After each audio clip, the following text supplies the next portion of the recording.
नमस्कार, good evening, शुभ संध्या। घड़ी में शाम के 8:30 बज चुके हैं और हम ठीक अपने वादे के अनुसार एक बार फिर हाजिर हैं आपके अपने प्रोग्राम स्पोर्ट्स स्कैन में। श्रोताओं, आज के अंक में तमाम खेल खबरों के साथ मैं हूं जया भारती और इन खबरों पर विस्तार से चर्चा के लिए हमारे साथ स्टूडियो में मौजूद हैं जानी मानी खेल विशेषज्ञ मोना पाटसारथी। मोना जी, आपका स्वागत है। धन्यवाद। सभी श्रोताओं को नमस्कार। हमारे पास ढेर सारी नई खेल खबरें हैं, सब पर चर्चा करेंगे, लेकिन उससे पहले एक नजर अब तक की स्पोर्ट्स हेडलाइंस पर। हॉकी एशिया कप के सुपर 4 स्टेज मैच में भारत का सामना चीन से जारी। भारतीय तीरंदाजों ने विश्व तीरंदाजी चैंपियनशिप के पहले ही दिन 2 पदक पक्के कर अपने अभियान की शानदार शुरुआत की। ब्राजील में विश्व वुशु चैंपियनशिप में आज भारत का बेहतरीन प्रदर्शन और अमेरिका ओपन टेनिस में महिला सिंगल्स फाइनल में आज अमांडा एनिसिमोवा का सामना एरिना सवालेंका से।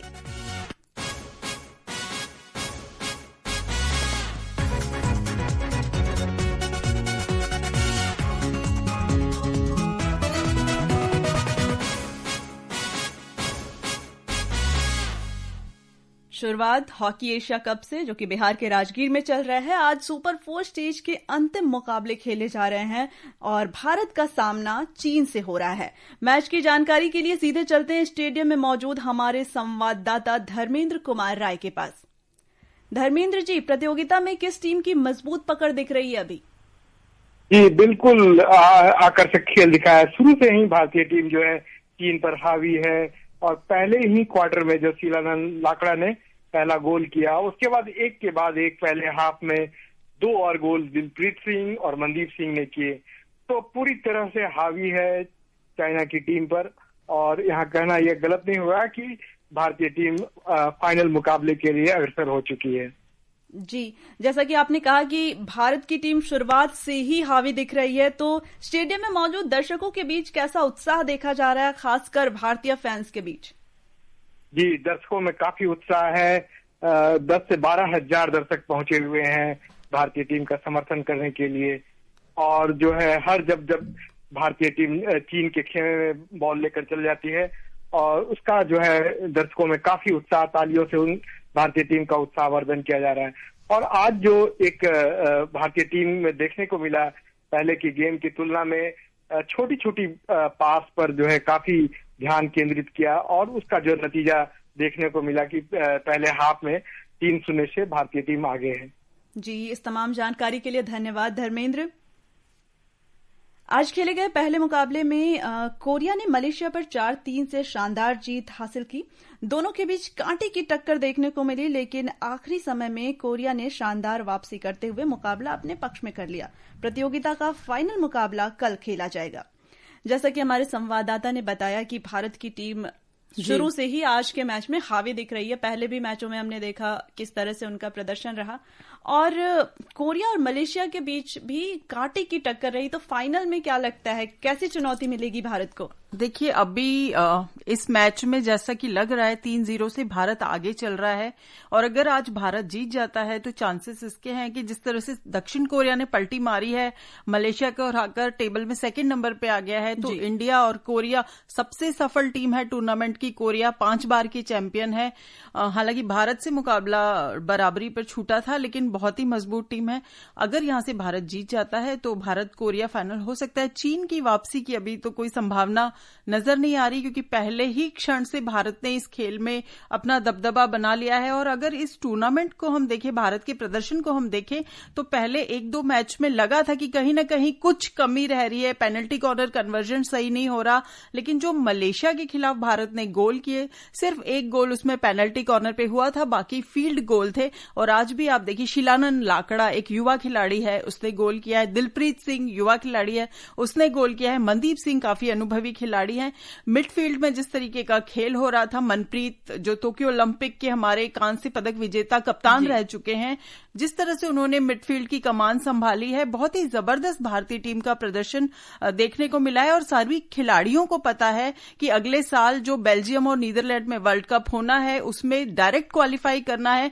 तो ये सबसे सुनहरा मौका है भारत के पास और मुझे लगता है कि भारतीय टीम उसी दिशा में अब आगे बढ़ रही है। जी बिल्कुल, यानी कि भारत की टीम ने अभी पिछले मैचों की गलतियों से बहुत कुछ सीखा, ये हम कह सकते हैं। बिल्कुल। अब बात करते हैं महिला हॉकी एशिया कप की। चीन के हांगझो में आयोजित महिला हॉकी एशिया कप में आज भारत और जापान के बीच का मुकाबला 2-2 से ड्रॉ रहा। नवनीत कौर के आखिरी क्षणों में पेनल्टी कॉर्नर पर किए गोल की बदौलत भारत ने 2 बार पिछड़ने के बाद शानदार वापसी की और दूसरे पूल मैच में जापान को 2-2 से बराबरी पर रोक दिया। भारत का अगला मुकाबला सोमवार को सिंगापुर से होगा। इस टूर्नामेंट में 8 टीमें भाग ले रही हैं, जिन्हें 2 पूल में बांटा गया है और दोनों पूल से शीर्ष पर रहने वाली 2 टीमें सुपर 4 चरण के लिए क्वालिफाई करेगी। सुपर 4 की शीर्ष 2 टीमें 14 सितंबर को होने वाले फाइनल में खेलेंगी और एशिया कप विजेता टीम बेल्जियम और नीदरलैंड में अगले साल होने वाले महिला विश्व कप के लिए क्वालिफाई करेंगी।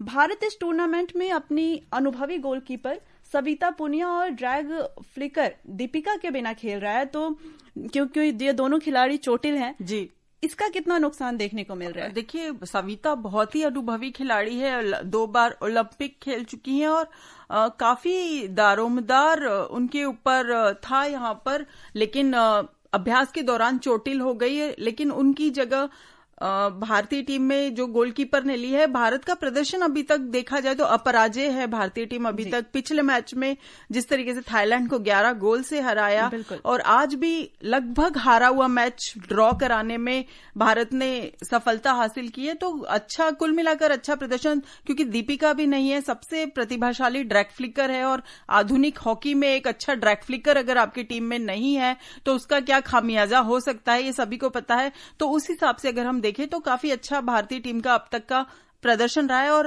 भारतीय टीम रीबिल्डिंग की प्रोसेस में है, क्योंकि प्रो लीग में प्रदर्शन बहुत खराब था, यूरोप चरण में नीचे खसक गई भारतीय टीम, पेरिस ओलंपिक के लिए क्वालिफाई नहीं कर सके थे, तो कुछ भी अच्छा पिछले साल हुआ नहीं है। इस साल जो कोच हरिंदर सिंह है वो बोले हैं कि उनका जो टारगेट है वो लॉस एंजलिस ओलंपिक है, तो उसको ध्यान में रखते हुए ये टूर्नामेंट भारत के लिए काफी महत्वपूर्ण है। जी बिल्कुल। भारतीय तीरंदाजों ने दक्षिण कोरिया के ग्वांगजू में विश्व तीरंदाजी चैंपियनशिप के अपने अभियान की शानदार शुरुआत की। कंपाउंड तीरंदाज ऋषभ यादव के शानदार प्रदर्शन के बदौलत भारत आज चैंपियनशिप के पहले ही दिन पुरुष और मिक्स्ड टीम स्पर्धाओं के फाइनल में पहुंच गया। इसके साथ ही भारतीय टीम ने 2 पदक पक्के कर लिए हैं। 11 सितंबर तक चलने वाली इस प्रतियोगिता में ओलंपियन दीपिका कुमारी और कंपाउंड स्टार ज्योति सुरेखा वेन्नम सहित 12 सदस्यीय दल ने हिस्सा लिया है। इससे पहले 2023 में बर्लिन में आयोजित प्रतियोगिता में पिछले संस्करण में 3 स्वर्ण पदक और 1 कांस्य के साथ भारत शीर्ष पर रहा था।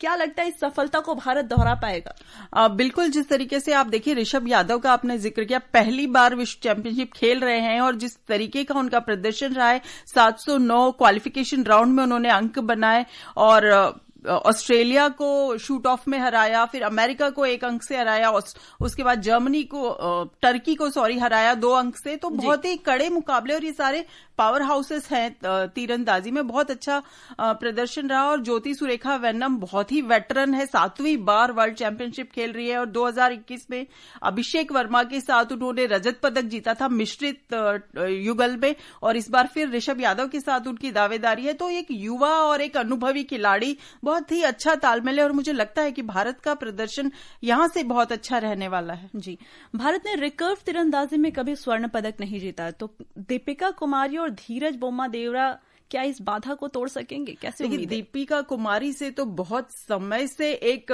खिताब, एक पदक की अपेक्षा है और धीरज बोम्मा देवरा भी शुरुआती जो उन्होंने दिखाए थे वो उस लय को कायम नहीं रख पाए हैं और ये दोनों काफी अनुभवी, दीपिका तो कितनी बार ओलंपियन, वर्ल्ड कप सब कुछ खेल चुकी है, तो उन पर काफी कुछ दारोमदार होगा और एक तरीके से देखा जाए तो कमबैक अगर उन्हें करना है तो यही उनके पास मौका है। जी। ब्राजील में चल रही 17वीं विश्व वुशु चैंपियनशिप में आज भारत ने शानदार प्रदर्शन किया, जिसमें 3 महिला खिलाड़ी फाइनल में और 2 पुरुष खिलाड़ी नॉकआउट चरण में पहुंच गए हैं। इस पर बात करेंगे, लेकिन इससे पहले सुनते हैं एक रिपोर्ट। महिला वर्ग में अपर्णा ने 52 किलोग्राम भार वर्ग में इंडोनेशिया की थारिसा डिया फ्लोरिएंटेना को हराकर फाइनल में जगह पक्की की। अब अपर्णा का अगला मुकाबला कल वियतनाम की एनजी थी भुआंग नगा से होगा। करीना कौशिक ने 60 किलोग्राम वर्ग के सेमीफाइनल में ब्राजील की नथालिया ब्रिकेसी सिल्वा को हराया। अब उनका सामना चीन की शिया ओवेई वू से होगा। शिवानी ने रूस की एकातेरिना वॉल्चुक को हराकर 75 किलोग्राम वर्ग के फाइनल में अपनी जगह पक्की की, जहां उनका मुकाबला ईरान की शहरबानो मंसूरियान सेमिरोमी से होगा। पुरुषों में सागर दहिया ने 56 किलोग्राम वर्ग में सेमीफाइनल में प्रवेश किया है। उनका अगला मुकाबला कल फिलीपींस के कार्लोस बेलोन जूनियर से होगा। वहीं विक्रांत बालियान पुरुषों के 75 किलोग्राम भार वर्ग के क्वार्टर फाइनल में पहुंच गए हैं, जहां उनका सामना चीन के गेनशेंग जिन से होगा। सरफिरोजी, स्पोर्ट्स कैन।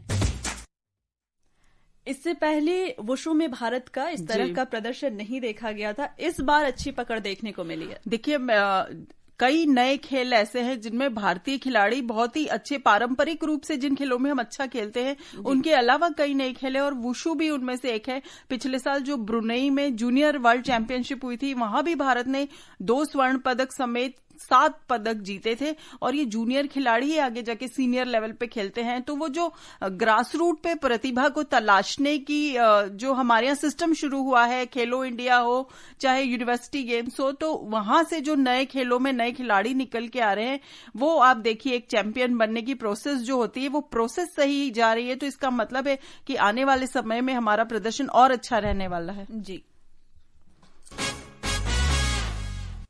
अब बात अमेरिका ओपन टेनिस टूर्नामेंट की, जहां महिला सिंगल्स में अमेरिका की अमांडा अनिसिमोवा का सामना मौजूदा चैंपियन बेलारूस की एरिना सबालेंका से होगा। यह मैच भारतीय समयानुसार आज मध्यरात्रि के बाद करीब 1:30 बजे से खेला जाएगा।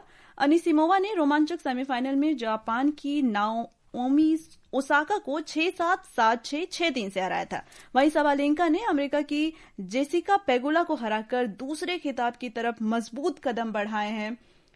पिछले वर्ष के में भी दोनों के बीच अच्छे मुकाबले देखे गए थे। देखिए, हम अगर सबालेंका की बात करें तो पिछली बार भी उन्होंने पेगुला को हराकर खिताब जीता था और लगातार दूसरा खिताब मेरे ख्याल से सेरेना विलियम्स 2012 से 14 के बीच में जो जीती थी, उसके बाद शायद ये पहली खिलाड़ी लगातार 3 खिताब उन्होंने जीते थे। बैक टू बैक टाइटल जीतने वाली बनने की फिराक में है। और दूसरा सामना है एनिसिमोवा से, जो जायंट किलर पहले ही इस टूर्नामेंट में साबित कर चुकी है खुद को। विंबलडन में 6-0, 6-0 से हारी थी वो ईगा स्वियातेक से, और यहां पर उनको हराया है। नाओमी ओसाका को हराया है। 2 बड़े बड़े दिग्गज खिलाड़ियों को हराकर वो यहां तक पहुंची है। तो सबालेंका पे भी काफी प्रेशर होगा, क्योंकि ऑस्ट्रेलियन ओपन में वो मेडिसन कीज से हार गई थी फाइनल में, और फ्रेंच ओपन में कोको गाफ से हार गई थी। तो लगातार तीसरी बार वो इस साल में फाइनल मुकाबला हारने से बचना चाहेंगी। तो यहाँ मुझे लगता है एक बहुत ही रोचक मुकाबला देखने को मिलेगा। जी। और पुरुष सिंगल्स फाइनल में कल इटली के जानिक सिनर और स्पेन के कार्लोस अल्कराज आमने सामने होंगे। सिनर ने सेमीफाइनल में कनाडा के फेलिक्स ऑगर अलियासिमी को 6-1, 3-6, 6-3, 6-4 से पराजित किया, जबकि अल्कराज ने 24 बार के ग्रैंड स्लैम विजेता सर्बिया के नोवाक जोकोविच को 6-4, 7-6, 6-2 से हराकर फाइनल में जगह बनाई। भारत के स्टार एथलीट नीरज चोपड़ा और पाकिस्तान के मौजूदा Olympic champion Arshad Nadeem Tokyo में होने वाली विश्व एथलेटिक्स चैंपियनशिप में फिर से पेरिस ओलंपिक भाला फेंक फाइनल की तरफ मुकाबले के लिए तैयार हैं। मौजूदा विश्व चैंपियन चोपड़ा 13 से 21 सितंबर के बीच होने वाली इस प्रतियोगिता में 19 सदस्यीय भारतीय टीम का नेतृत्व कर रहे हैं, जबकि नदीम पाकिस्तान से एकमात्र खिलाड़ी होंगे। कितना रोमांचक मैच होने की उम्मीद है ये? देखिए, बिल्कुल भारत और पाकिस्तान का जहां खेल के मैदान पे जिक्र आता है, एक अतिरिक्त रोमांच वैसे ही उसमें जुड़ जाता है। और जिस तरीके से अरशद नदीम का प्रदर्शन था पेरिस ओलंपिक में 92 उन्होंने जो थ्रो फेंका था, और उसके बाद नीरज चोपड़ा सेकंड रहे थे, लेकिन उसके बाद से नदीम बहुत ज्यादा खेले नहीं है। नीरज चोपड़ा डायमंड लीग खेले हैं, दोहा में उन्होंने 90 मीटर का बैरियर भी क्रॉस किया, लेकिन नदीम इन स्पर्धाओं में नजर नहीं आए। तो काफी समय बाद दोनों की भिड़ंत होने वाली है। और एनसी क्लासिक जो बेंगलुरु में हुआ था, जिसमें शुरुआत में नदीम को न्योता दिया गया था, लेकिन बाद में सर्कमस्टांसेस ऐसे थे कि वो नहीं उसमें भाग लिया उन्होंने। तो बहुत ही रोचक मुकाबला रहने वाला है। जी, और घड़ी की सुइयां अब हमें इजाजत नहीं दे रही है कि और आगे चर्चा किया जाए, लेकिन कल फिर इसी समय मुलाकात होगी खेल जगत की तमाम खबरों के साथ। तो मोना जी, आप हमारे स्टूडियो में आए और हमसे बात की खेल खबरों पर, इसके लिए आपका धन्यवाद। शुक्रिया। श्रोताओं, इसी के साथ अनुमति दीजिए, नमस्कार।